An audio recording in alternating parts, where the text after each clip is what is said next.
Hello, and once again, welcome to another broadcast from Veritas Triumphant Church. I am Pastor Allen, pastor of the church, and this is the second in sort of our foundational instructional videos on the church itself, its basic beliefs, the power behind it. As you heard from my first videos, it's all about the power of the Holy Spirit. We harness the power of the Holy Spirit and we make it practical, and we utilize it in every facet of our lives. But tonight, we're going to tap into an area that probably gives a lot of people a great deal of discomfort. Now, if the stats and the figures are any indication, it gives many church members, professed Christians, a great deal of trouble, and that's the subject of absolute truth. The outline of our mission is to harness the power and the triumph of the Holy Spirit through the recognition and the utilization and the understanding of absolute truth. Now, in generations past, people were much more familiar and much more comfortable with the entire concept of there being absolute truth. We saw it in bygone generations, their view of heaven and hell, their view of sin, their view of redemption, their view of the lost, their view of all the stern messages of the gospel that hit so hard, and since then in our more progressive age have forced theologians and modernists to dilute and water down the message of the gospel. This is what we are experiencing, or have been experiencing for such a long time now. And so the entire thing of absolute truth is way in the back of our minds. It doesn't register much anymore. In fact, there are many professed Christians that just don't consider it at all. I mean, the stats are staggering. Some 35% do not believe that Jesus is the only way. They don't necessarily believe that the resurrection is the cornerstone of our faith and is vital to the entire success and mission of Christianity. They believe that all religions in some way or another find your way to God, that Jesus is not the only way, the truth, and the life. I mean, these things used to be popular among humanists and atheists and agnostics, and now they're very much mainstream. Now, to be in this class of those who believe in absolute truth, we are a significant minority. But the good news is, as we become smaller in number and go back to the original teachings of the church and the foundation and the truth behind all these things, we find there's where we gather our energy and our power. And there's nothing that should be foreign or upsetting about absolute truth to us if we've been born again, if we are truly born again Christians. And that's what this church calls on all believers, all members, to be as born again Christians. So wherever you are, you've got to have that experience. You've got to know what it is. It's not the same for everybody. I've pointed that out before. We don't necessarily have a flash of light and the chains that have held us down just drop automatically, and we walk out of our prison, our internal prison or our physical prison, whichever it may be. We have to have that born again experience. So here we go. This is the climate. This is the apostate church we live in. We recognize it. We have had victory in our lives in some way in our past. We've been filled with the fire and the power of the Holy Spirit. We've seen a great triumph over some fault or sin or bad habit or illness or something that might have been preventing us from realizing all of God's blessings, all that He had for us. And then we were delivered. And here we are in this age, in this climate, where it's not the 1970s Jesus movement anymore. We're not on fire for the gospel anymore. as much in that way because we don't want to, quote unquote, offend people. And if we've come to this point in our development, we've now come to the point where probably we don't care about offending people. We don't mind if we have to offend people. We don't mind if we speak from a position of absolute truth, from the conviction of the Holy Spirit, from the power of the Holy Spirit, from the peace that passes all understanding, the knowledge that goes beyond all knowledge, all sensory knowledge, all human knowledge. If we have that power, if we have that vision, we don't care. We're not intimidated anymore because we are living in an apostate church. We're living in the most wicked age. We're living in the age of Noah. And this is the time where God couldn't find, as you remember in the days of Noah, right before he built the ark, he said he couldn't find a good man, couldn't find, and he repented that he made man on the face of the earth. Well, we are becoming that kind of generation. We're becoming a very violent generation, very, very evil in every respect. And if you don't, even from a natural humanistic point of view, if you don't seek refuge of some kind, whether if it's in pleasure or idols or some kind of substitute, then you should most likely investigate God and the claims of the God that are written in the Bible. And that's what we encourage everybody to do at Veritas Triumphant. Veritas, truth, triumphant. Truth is scary enough. Absolute truth is more intimidating, but we relish it because we are a pre-rapture church. It doesn't matter to us if the world's going to hell in a handbasket, if the Pope is telling people that atheists can get into heaven and other blasphemous things. It doesn't matter to us because we have wisdom. We believe in the spirit of prophecy. We believe in prophetic revelation. And we know that we are in the apostate church of the 17th chapter of Revelation. Of course, that's much further down the road. That's into the tribulation period. But we see it from our end and on this side of the rapture. And we know that we want to be looking up and looking for his appearing and rejoicing at his appearing because the others, those who are comfortable in this world, are not rejoicing. They are not rejoicing to get out of this place. And getting out of this place in the terms of being a pre-rapture church, getting out of this place is not a cheap escape. It's not a way out, a quick escape, as people say. It is rather a reward. It's a reward for those who have been faithful, those who have not contaminated themselves from the world, not corrupted their ways, not been polluted, not been compromised. They have stayed to the pure doctrine of Jesus Christ and his message, and they have not compromised their faith. So that's who it is for. It is the firstborn in a sense. It's for all the believers that have lived before and all the faithful that are alive today. Jesus said, "Will the Son of Man, when he comes back, will he see faith in the world?" Of course, when he made that statement, the implication was no. There's going to be hardly anybody looking for him. Everybody's going to be lost in the pursuit of pleasure or idolatry or some kind of fornication or sin, corruption, false deceit.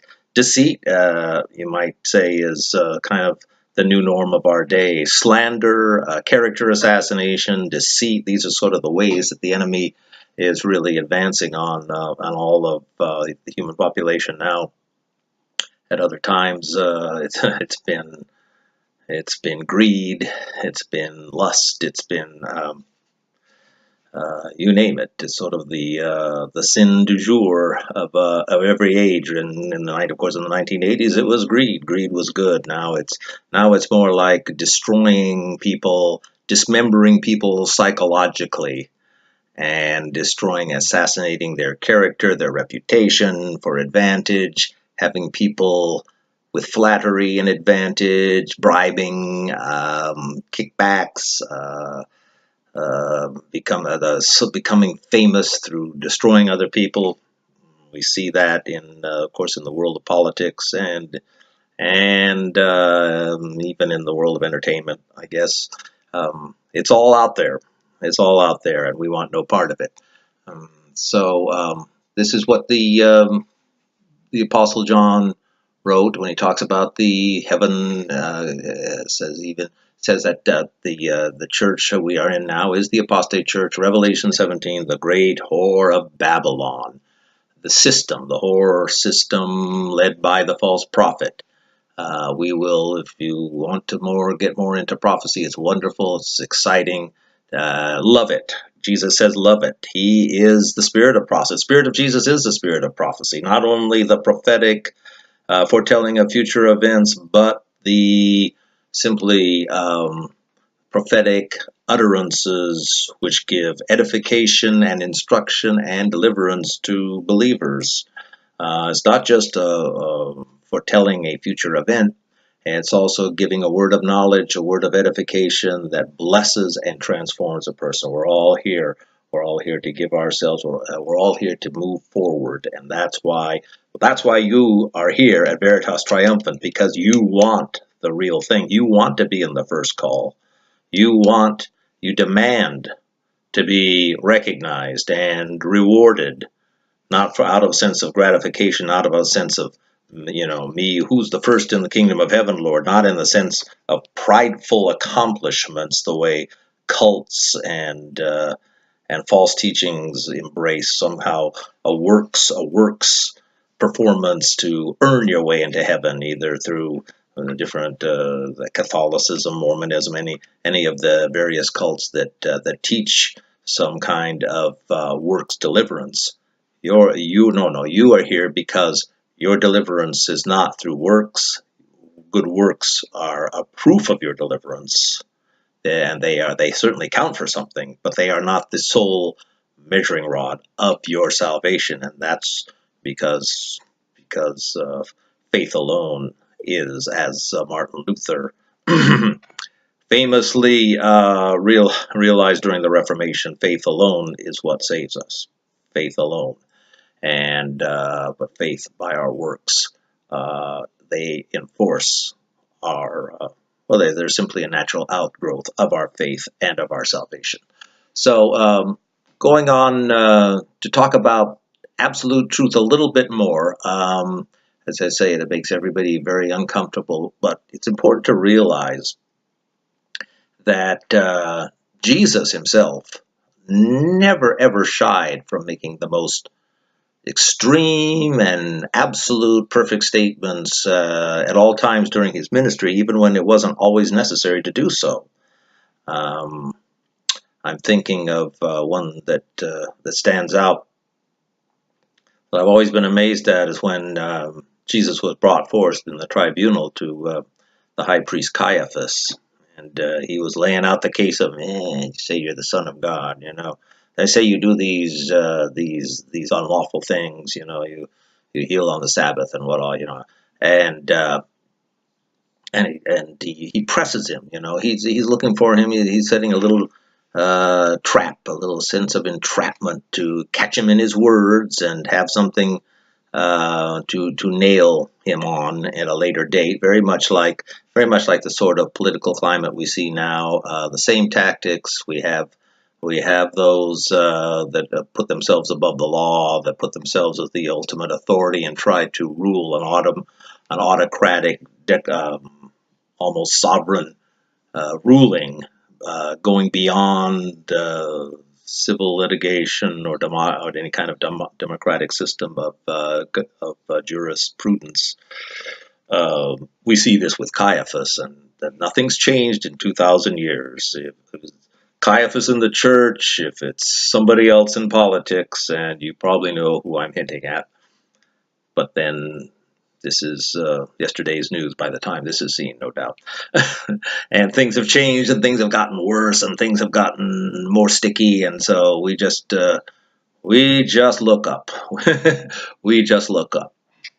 And but as I was saying about the Caiaphas situation, it says at one point Jesus just volunteers. Yes, they say you're the Son of God. You say you'll come again. He said, yes, and you will see me coming from heaven with with thousands of saints, and on the last day you'll see me, or come in the clouds in great glory, and this is what caused him to wrench his garment, and say, well, what do we need more? He's a blasphemer. He's deserving of death, And just Jesus, can you imagine if Jesus had a counselor sitting right next to him, no, never, don't ever use that kind of language, That would be, no, that's the most incriminating thing. You can take the fifth, but don't use that kind of language, And that's the sort of situation that our worldly system of justice would persuade us to do, either to plead guilty to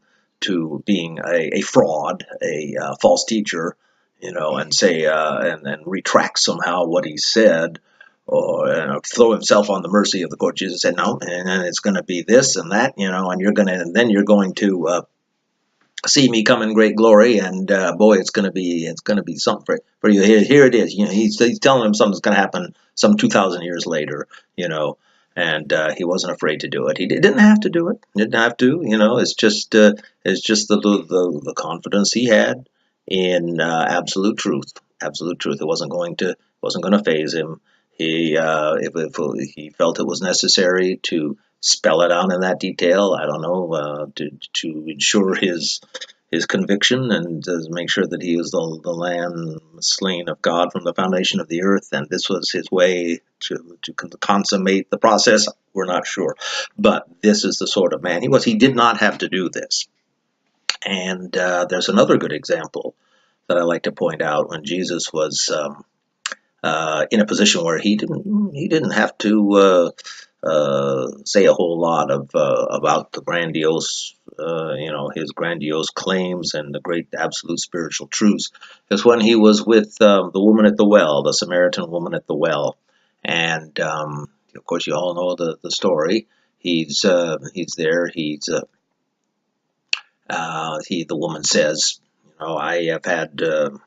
I've had husbands, and the husband. And he said, yes, you're right to say. And the one you're living with now, he's not your husband, And, oh, I see you're a prophet. And he said, oh, no. And Jesus says, you are a Samaritan, and you don't know what you believe, you guys. It's not you don't have any sound doctrine. We Jews, we know exactly what we believe. We know what our doctrines are. We know what our rules and regulations are. We know all of that. And he says, but I tell you, Samaritan woman, that there will come a time when the true worshipers, and this is one of my favorite lines in all the Gospels, when the true worshipers will worship the Father, will worship God in spirit and in truth. Now, in other words, whatever system you have, whatever world systems of religion, whatever system even the Jews have, I've got something better, and I'm going to tell you all about it, you Samaritan sinful woman. And, it's like there's a verse that Jesus also uses when he was giving the Sermon on the Mount. He said, cast not your pearls before swine. And I'd say, well, isn't this a little bit like that? Jesus, you're talking to this woman, this sinful woman that's had 5 husbands and all, and you're going to give her this whole thing about the kingdom age, spirit and truth. And I mean, she probably doesn't even understand what that's all about.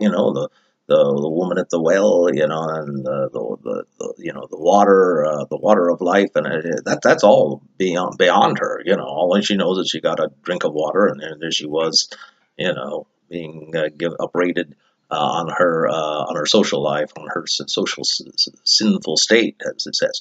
So Jesus says, here it is, absolute truth. I'm going to give you the whole thing. 2,000 years down the road, I'm going to give you the whole thing, exactly where we are. And why do I point out examples like this? Why do I want to go back to the time where Jesus says, these most startling things, ye who love darkness, because you hate the light, and you turn away from the light, lest your deeds be reproved.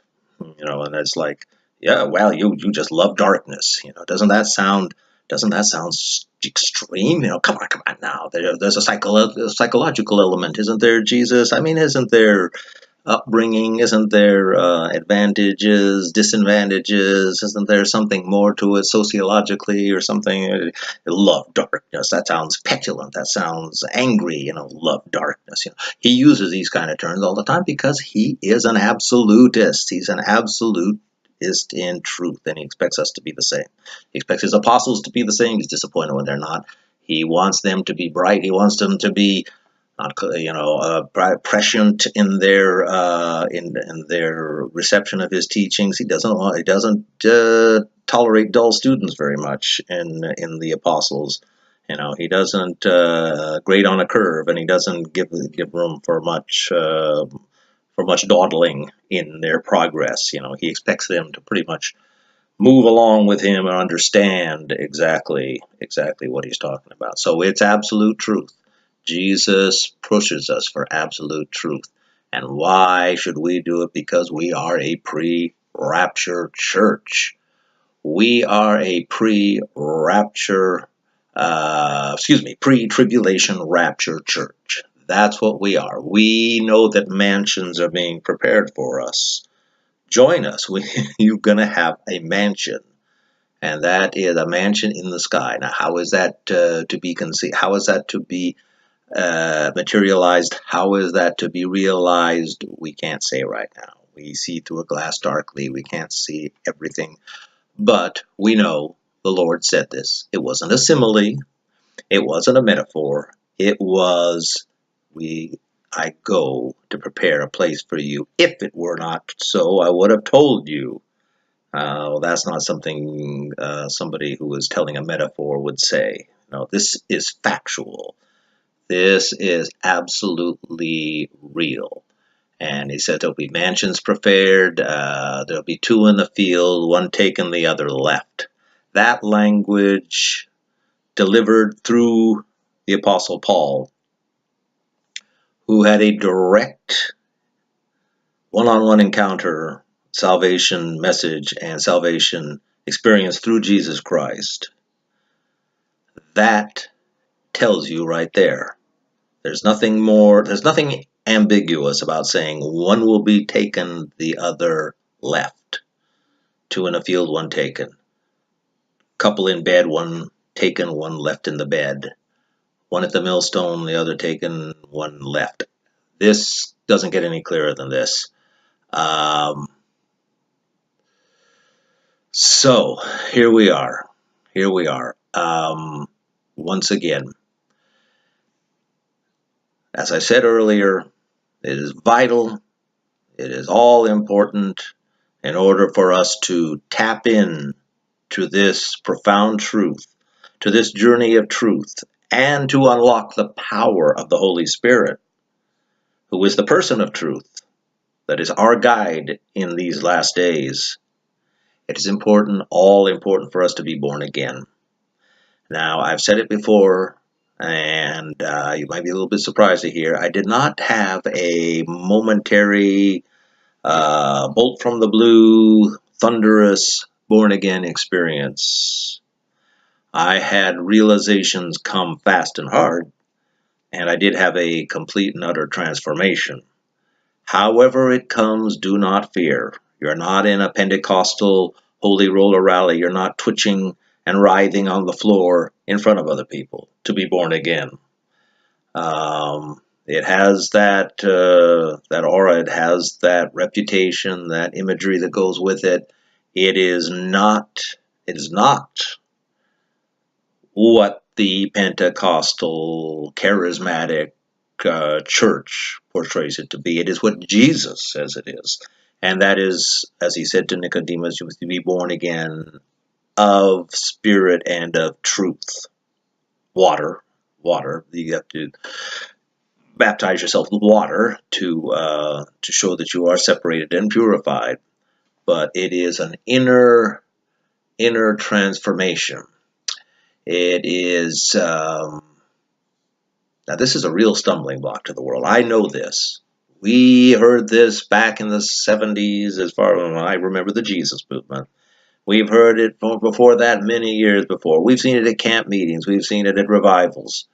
And of course, born again was the main theme. Now we do not get under, we don't comprehend what that means because we are so lost in the world. We are so lost in pleasures and the flesh and materialism that we don't see anything wrong with living for pleasure. We don't see anything wrong for living for money, for prestige, power, these things. We look at these verses and talk about friendship with the world being enmity with God, and we say, huh? Or we just brush over it. I say, oh yeah, yeah, yeah. Friendship. Oh yeah, yeah. Lovers of the world. Yeah, yeah. We're not going to be lovers of the world. Yeah. What on earth does it mean to people anymore? I don't know. Are these verses could be just left out altogether?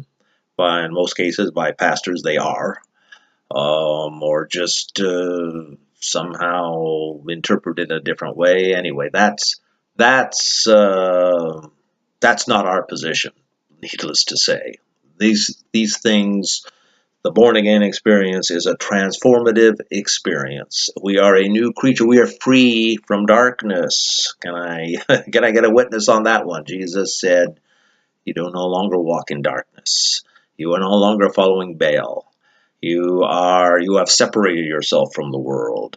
Um, you're not, because you're not carnal. You're not in the five physical senses. You're not living for pleasure. You're not living for the pride of life and personal ambition. Those things you have. Sure, you have a healthy ambition. You want to succeed. Absolutely, we all want to succeed, but it's not in the accumulative sense. It's not with the most toys. It's not with the most money. It's not with the biggest cars. It's none of that, of course, because we have found a higher purpose. The pleasure just had what pleasure is. Lets us down because there's always the requirement to have more pleasure and to get a new high, to get a new thrill, and everything's new and we got to have it, and that's just so we want to leave all that behind. We want to find our true calling. Our gifts are the greatest riches we have. Our gifts, our talents, our just fulfilling God's law, and our appreciation for everything that He has committed. It changes our outlook. It changes our perspective on everything in life. We take an interest in everything that pertains to God, and it's not all just ecclesiastical. We study history with a new appreciation. We study literature with a new perspective, music, art, all that. It all comes with part of our new transformed nature. We're not just giving up old traits, old habits, sins, love of darkness. We're not afraid to be convicted of what is unpleasing to God anymore. We're friends of God. We're not hiding from the Almighty. We're not saying rocks fall on us. False idols protect us. We're not putting all our stock in the idols of the day: materialism, pleasure, education, patriotism. You name it. Any kind of cultish, any kind of half-baked new thing that comes on the spectrum of the human drama. We are not ready to. We because we love to use our spiritual discernment. We love to discern the spirits of the times. We love to interpret things. We love to edify others. Because what we're doing is we're freeing them. Because who the Son frees is free indeed. And the truth will set you free. And what more could any human want than to not be in bondage, not to be in slavery, not to be, and believe me, there's so many bad ideas. There's so many intellectual suicide journeys that we can go on that will destroy our souls instantly, blind us. Deception, the great deception of our age. We're going to have to just keep up with that with videos on a regular basis. the deception of our age, as Paul speaks of the great deception that would deceive even the very elect, that's real.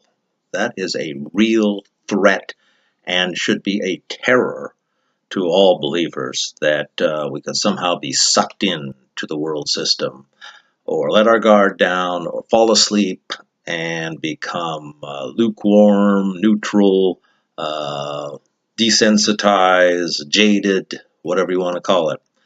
That's not what we're here for. We are champions of Christ. We put on the breastplate of righteousness and with the sword of truth, and we are truth warriors for the Lord in the last days. This is the greatest journey we'll ever be on. And for the rapture, that makes it a time-sensitive journey, because we want to bring as many people in to the rapture experience as possible, wherever we are, and want them to join. We don't want to, nobody should have to be down here during the tribulation. Nobody.